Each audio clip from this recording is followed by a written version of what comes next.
আমরা জানি যে হাতের ৫টা আঙুল সমান না। পৃথিবীর সমস্ত মানুষ যেমন খারাপ না, সেরকম পৃথিবীর সমস্ত মানুষ ভালো না। কালকে ছিল ২৫শে ডিসেম্বর, বড়দিন, যীশু খ্রিস্টের জন্মদিন। কিছু সম্প্রদায়ের লোক এটা বলে দিয়েছিল, সিদ্ধান্তই দিয়ে দিয়েছিল যে কোথাও টুপি পরা বারণ, তো কোথাও টুপি বিক্রি করা বারণ। কালকে সোশ্যাল মিডিয়া জুড়ে আর টিভি নিউজ চ্যানেল জুড়ে শুধু এই নিউজই ছিল। আর আমরা যারা খ্রিস্টান, যাদের দিনটা ছিল উৎসবের দিনটা, বিশ্বাস করুন সমস্ত কিছু থাকা সত্ত্বেও মনটা ভীষণ ভারাক্রান্ত ছিল। কারণ বারবার ফোন খুললে রিলসগুলো, ছবিগুলো দেখে মনটা খুব ভারাক্রান্তই হচ্ছিল। কেন বললাম যে সবাই ভালো না, সবাই খারাপ না? কিছু কিছু মুষ্টিমেয় মানুষের জন্য কিন্তু অনেক মানুষ ক্ষতিগ্রস্ত হয়। আপনারা সবাই জানেন, আমরা যারা গুগল করি, ফোন ঘাঁটি, সবাই জানি যে বিশ্বের কিন্তু একটি সবথেকে বৃহত্তম সম্প্রদায় হলো পার্সেন্টেজে বড় খ্রিস্টান। কত হিন্দু ভাই বোনেরা আমাদের আছে যারা খ্রিস্টান কান্ট্রিতে রয়েছেন। আর আমরা যারা ফেসবুকে আছি তারা জানি যারা কত সুন্দর করে হিন্দু ভাই বোনেরা সেখানে গিয়ে কিন্তু দুর্গাপুজো পালন করছেন। তারা সেখানে গিয়ে ঢাক ঢোল বাজিয়ে যেরকমভাবে ইন্ডিয়াতে করে ছোট সম্প্রদায়ের মধ্যে, তারা কিন্তু সেটা সেখানে করছে। কখনো কোনো দিন শুনেছেন কোনো খ্রিস্টান গিয়ে সেখানে তাদের মূর্তি ভেঙেছে? কখনো গিয়ে তাদের প্যান্ডেল ভেঙে দিয়ে এসছে? তারা তো সেখানে সংখ্যাগরিষ্ঠ, তবু তো এই ঘটনা ঘটেনি। বিশ্বাস করুন, যারা নামগুলো শুনছিলাম, বজরং দল, ব্লা ব্লা এক্সেট্রা, আমি সেসবের দিকে যাচ্ছি না, কিন্তু তারা যে এরকম আচরণগুলো করেছে, আজ যদি খ্রিস্টান কান্ট্রিতে থাকা মানুষগুলো তারা যদি বলে যে আমরা এখানে দুর্গাপুজো হতে দেব না, আমরা তাদের প্যান্ডেল ভেঙে দেবো, তাদের মূর্তি ভেঙে দেবো, যদিও অ্যাজ এ খ্রিস্টান আমি বিশ্বাস করি তারা এরকম কাজ করবে না। কারণ খ্রিস্টান ধর্ম শান্তির ধর্ম, ভালোবাসার ধর্ম, ক্ষমার ধর্ম। আর ক্রিসমাস তো প্রত্যেকের জন্য, এটা তো খুশির উৎসব। স্যান্টা ক্লজ, এটার সাথে তো যীশু খ্রিস্টের কোনো সম্পর্কই নেই। এটা তো শুধুমাত্র একটা আনন্দের একটা মাধ্যম বলতে পারেন। কিন্তু যারা এই কাজগুলো করেছেন তারা এইটা বুঝলেন না যে তাদের জন্য, মুষ্টিমেয় কিছু খারাপ মানুষের জন্য,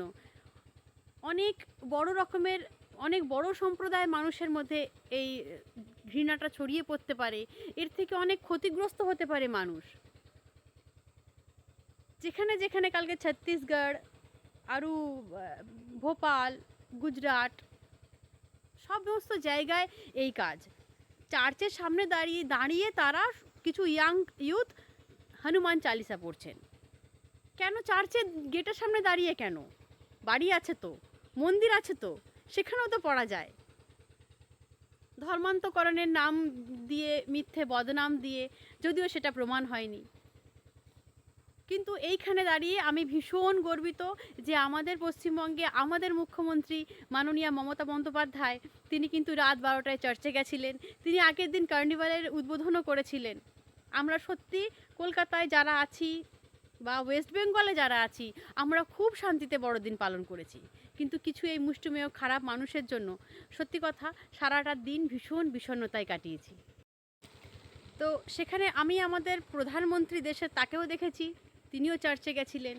কিন্তু তার চার্চে যাওয়ার সাথে আর তার সঙ্গে চলা মানুষদের আচরণের আমি মিল খুঁজে পাইনি। কারণ যেখানে যেখানে হয়েছে সেখানে কিন্তু তারই সরকার রয়েছে।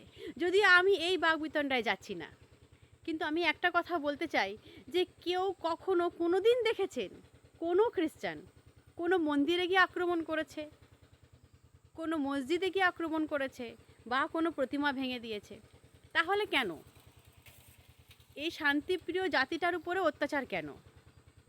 আমি হয়তো আপনারা বলবেন যে আমি নিজে খ্রিস্টান বলে আমি এটা বলছি, কিন্তু না, আমি চিন্তা করলাম কোথাও এক জায়গা থেকে এটা শুরু হওয়া উচিত, কোথাও এক জায়গা থেকে প্রতিবাদ হওয়া উচিত।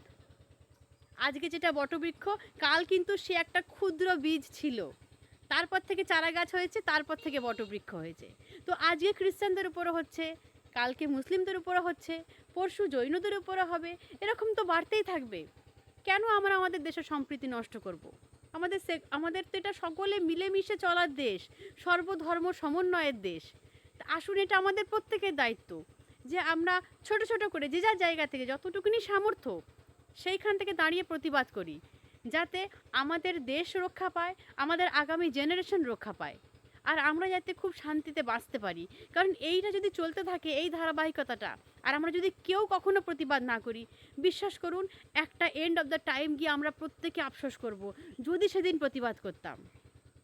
সেই যদিটা যাতে বলতে না হয়, আসুন আমরা সকলে একসাথে সবাই সবার জন্য পাশে দাঁড়াই। খুব ভালো থাকবেন, সুস্থ থাকবেন, ধন্যবাদ।